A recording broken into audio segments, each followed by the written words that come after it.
So many people are asking why DC is going straight to a Justice League movie and not introducing all their characters or many of their characters in their own standalone movie. And one of the common responses is they don't have to. The characters of DC's Justice League are much more well known to the people of my generation.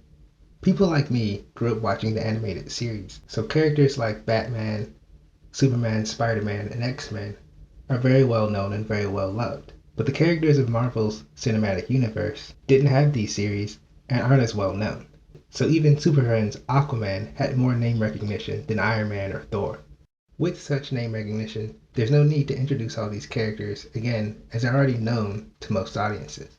But there's another reason DC isn't copying Marvel's strategy. When I was growing up, my favorite show was Batman the Animated Series.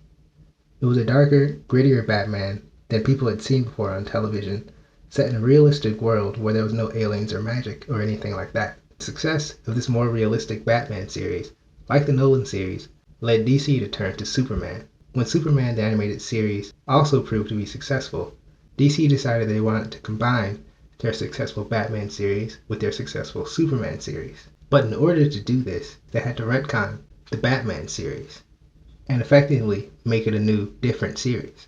To continue on with the old, more realistic Batman series, DC simply aged Batman up in their new Batman Adventures. Robin is now Nightwing, and a new Robin is now introduced.